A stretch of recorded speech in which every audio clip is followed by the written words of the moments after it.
ہم اللہ سے دعا کرتے ہیں کہ اللہ اس کیٹیگری میں ہمیں شامل رکھے، کیونکہ اللہ نے مسلمان ماں باپ دیے، ایمان والی زندگی دی ہے، اللہ ایمان والی موت عطا فرمایا ہے۔ لیکن سیکنڈ کیٹیگری نبی پاک نے فرمایا کچھ لوگ کافر گھرانے میں پیدا ہوتے ہیں، حالت کفر پر زندہ رہتے ہیں اور حالت کفر پر ہی ان کی موت ہوتی ہے۔ بہت بڑی تعداد میں ایسے لوگ ہیں جو غیر مسلموں کے یہاں پیدا ہوتے ہیں، کفر والی زندگی گزارتے ہیں، کفر پر بھی مر جاتے ہیں۔ تیسری کیٹیگری سنو، اللہ کے نبی فرماتے ہیں کچھ لوگ کافر پیدا ہوتے ہیں، کافروں والی زندگی گزارتے ہیں، مگر ان کا خاتمہ ایمان پر ہو جاتا ہے نا۔ کئی لوگ جو مرنے جو دنیا میں مسلمان ہو رہے ہیں، یہ کیا ہے؟ کافر تھے نا، غیر مسلم تھے، کلمہ پڑھا مسلمان ہو گئے، بڑی اچھی بات ہے۔ مجھے ایک واقعہ یاد آ گیا، ہانگ کانگ میں دعوت اسلامی والے جو تھے وہ ہمارے مبلغین کسی مریض کی عیادت کے لیے ہاسپٹل میں گئے۔ دعوت اسلامی کے طریقہ کار میں بھی شامل ہے اور ہمیں بھی جانا چاہیے، مریض کی عیادت سنت ہے۔ تو وہ لوگ وہاں عیادت کرنے گئے تو برابر میں بستر پر ایک 70 سال کا ہانگ کانگ میں ایک بوڑھا شخص غیر مسلم وہ بھی لیٹا ہوا تھا، علاج کروانے آیا تھا۔ جب وہ واپس جانے کے اس نے اشارہ کیا ذرا ادھر آئیے گا، وہ ادھر گئے تو کہا تم لوگ کون ہو؟ چہرے پہ داڑھی تھی، سر پہ امامہ تھا۔ کہا مسلمان ہیں۔ کیوں آئے تھے؟ کہا ہمارا ایک دوست ہے وہ بیمار تھا، اس کو دیکھنے آئے تھے۔ اچھا مسلمان کیا ہوتا ہے، اسلام کیا ہوتا ہے؟ 7 8 10 منٹ بات چیت ہوئی، اسلامی بھائیوں نے اس کو دعوت دی کہ آپ بھی مسلمان ہو جائیں۔ ہسپتال کے بستر پر وہ بوڑھا شخص کلمہ پڑھ کر مسلمان ہو گیا۔ مگر اس سے بڑھ کر جو جس کو کہتے ہیں نا ایمان افروز بات یہ تھی کہ اگلے چند گھنٹوں بعد اس کا انتقال بھی ہو گیا۔ یعنی اس کے مقدر میں ایمان تھا تو اسپتال کے بستر پر بھی اس تک ایمان پہنچ گیا۔ یہ حدیث کا جو تیسرا حصہ ہے نا، سمجھو کہ کچھ لوگ کافر گھرانے میں پیدا ہوتے ہیں یا کافر ہوتے ہیں، پیدا ہی کافر کفر پر ہوتے ہیں، پوری زندگی کفر پر گزرتی ہے، مگر ان کا خاتمہ ایمان پر ہوتا ہے۔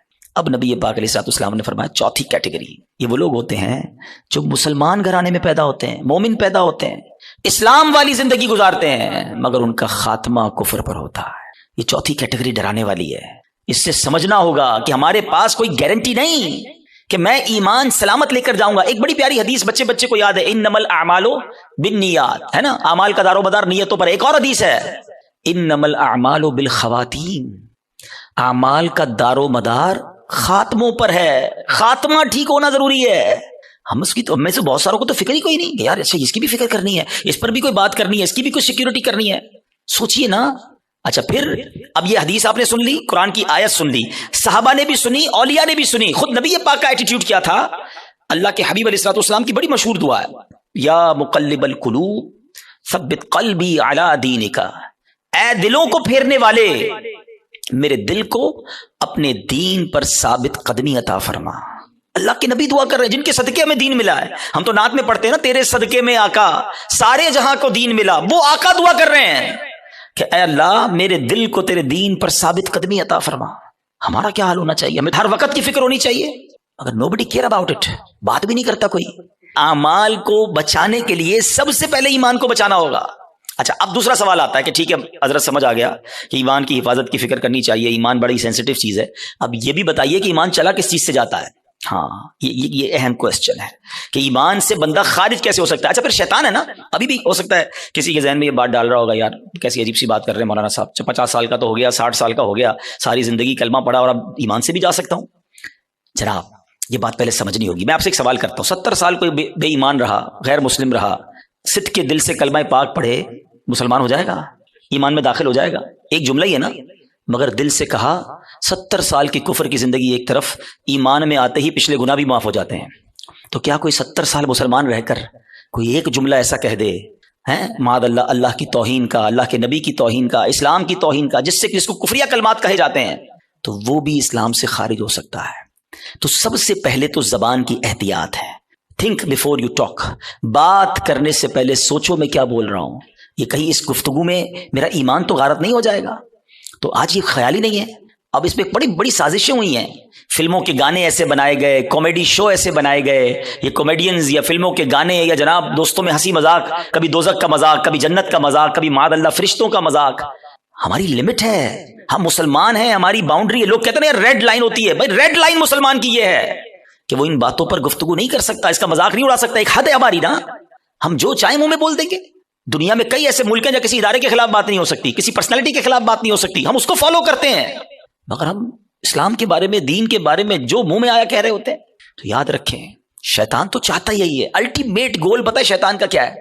کہ میں اور آپ غیر مسلم ہو کر قبر میں جائیں۔ وہ مرنے سے پہلے بھی آتا ہے، آخری وقت بھی بندے کے پاس آتا ہے کہ کسی طرح اس کا ایمان چھین لوں۔ اتنا خطرناک دشمن ہے وہ ہمارا، اور ہم سکون کی نیند سو رہے ہیں، ہمیں فکر ہی کوئی نہیں ہے۔ پھر دوسرا جو ایک پرابلم ہے جس کی وجہ سے ایمان برباد ہو سکتا ہے وہ ہے گناہوں کی عادت. روایتوں میں آتا ہے کہ جب بندہ ایک گناہ کرتا ہے نا اس کے دل پر ایک سیاہ نقطہ لگ جاتا ہے, اور جب وہ بار بار گناہ کرتا ہے تو وہ ایک نقطہ ایک وقت آتا ہے کہ پورا دل ہی کالا ہو جاتا ہے. جب دل کالا ہو جاتا ہے تو اس پر نصیحت کی بات ہی اثر نہیں کرتی ہے. پھر شیطان کے لیے بڑا آسان ہوتا ہے اس کا ایمان